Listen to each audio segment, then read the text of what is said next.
Joining me now to try to make some sense of all of this, Republican Congresswoman from the state of New York and House Transportation and Infrastructure Committee member, Nicole Malliotakis. Welcome, Congresswoman. It's great to see you. Thanks so much for being here. Thank you. Let's go ahead and start with the markets, because these are skittish markets right now. We keep going back, forth, back, forth. They know that the Fed is on the track to, continue to raise rates to combat Biden's inflation mess that he's created. Omnibus bill, $1.7 trillion more of spending. My feeling, and I've been a student in that market for many years, is that this is going to be worse in 2023. A lot of people are concerned about that. I think there is the uncertainty. Look, we did gain the House in the elections, Republicans, but we did not get the Senate. And now with a split Congress, I think there is a lot of concern about what direction the country will be going in. I know that the Republicans have a real commitment to the country that we're going to fight to secure the border, that we're going to try to push for American domestic energy production. We're going to try to address these supply chain issues. We're trying to be less reliant on China and adversaries for our needs. But will the Senate meet us there? Will they work with us? And the truth is that we do have an administration that is ignoring the problems, as you've just mentioned. The disaster at the southern border is completely unsustainable. That is the reality. It is costing taxpayers in our nation so much at the time where we are at $31 trillion debt. So we have to become a little more conservative with our spending. We need to be responsible. And that is why I voted against the $1.7 trillion omnibus, for that very reason, because it was spending too much money that was just unnecessary. It was kept funding programs that didn't show metrics of success and was giving more money overseas while ignoring the problems here at home. People are frustrated, certainly, with a lot of that. Let me switch gears for a moment, because as this is all happening, you sort of set the stage nicely with the backdrop of everything. You see, if you read the New York Post or some other publications, you'll see pictures of President Biden, and he's leaving for his vacation. He's going to the Caribbean. He's staying at a donor's house. I mean, it looks beautiful. It looks gorgeous there. And I'm sure a lot of people would love to have a vacation like that. He's entitled to it. But having said that, we've got a lot of problems here. We just had a bomb cyclone that killed dozens of people in Buffalo. We've got people stranded, can't get home for almost a week because of the debacle at Southwest. And the president is off in the islands with his family to celebrate New Year's.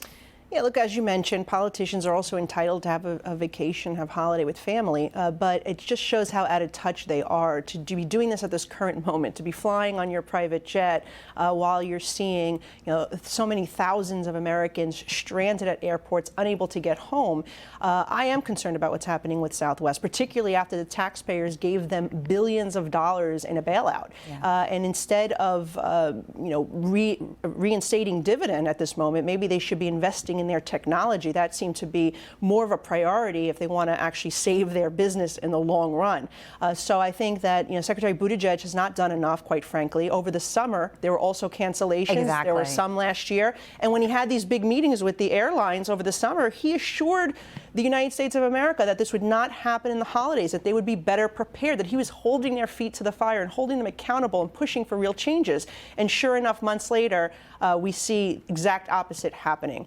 So, I think this is certainly something that the Transportation Committee, of which I'm a member, should be looking at, particularly in the new majority. But when you have billions of dollars going to, in taxpayer funds, going to a private entity, and then you see that they still furlough employees, that they're not making the necessary improvements to keep their business sustainable and profitable, that is a problem, I think, for the taxpayers in particular, but for their customers as well. I think so, too. And you make the point that this is not the first time this has happened. And that's what just kills me about this story, that there was time to prepare for this, try to fix it. It's not something that's going to be fixed overnight to, update the whole entire technology system.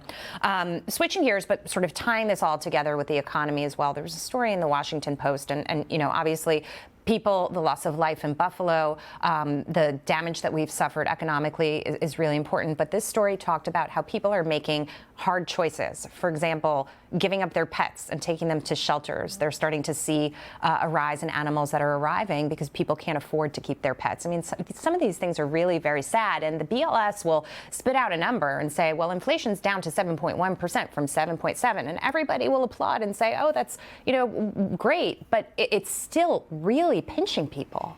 It absolutely is. And I think the Democrats in Washington there seems to be a disconnect. They don't seem to understand that the policies that they've put in place are really hurting people.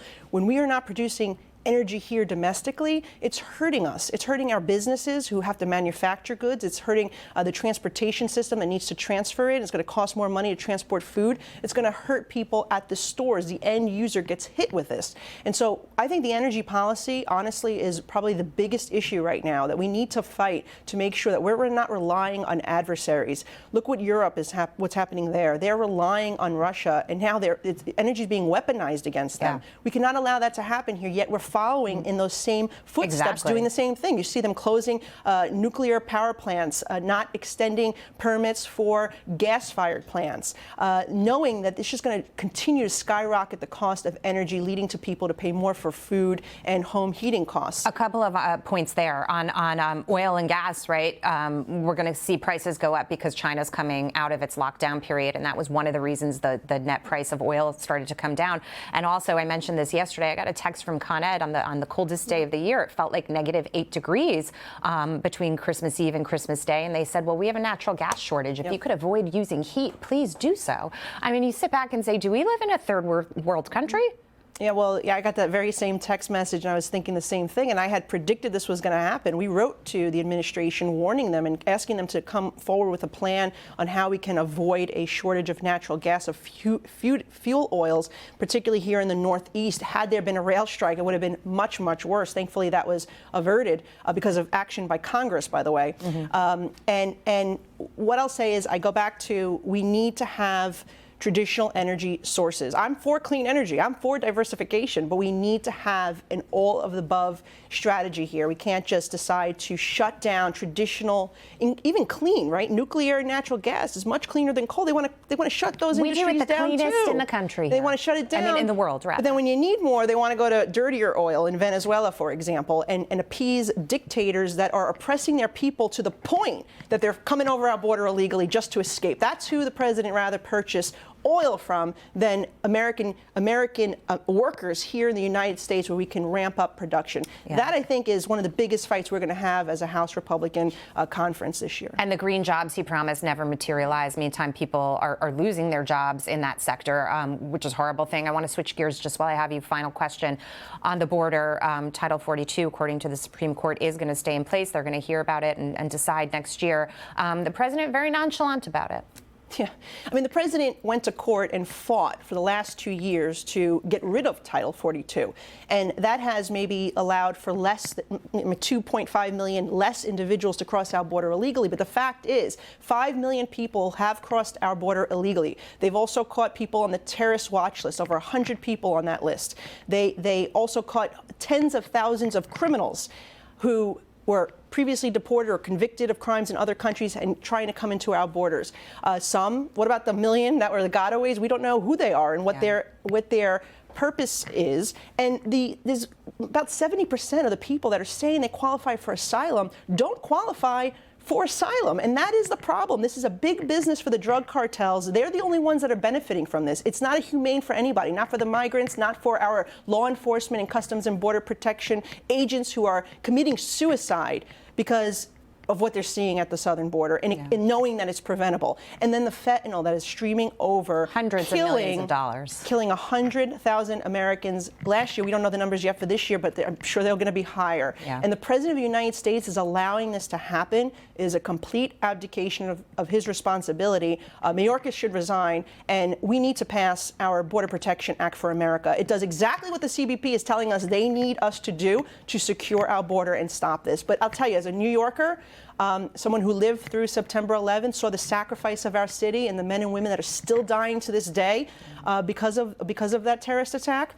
That's what scares me most, is we don't know who is necessarily coming in. Over. And the million gotaways, the president has a responsibility to keep our nation safe, and right now he's not doing that. Congresswoman, we appreciate you being in Washington, fighting the fight for this state, and also representing, the rest of the country. A lot of views very similar to what you just described here. So we appreciate your time tonight, and it's always good to see you. Yeah, great to be here in person. Thank you. Happy New Year. You too.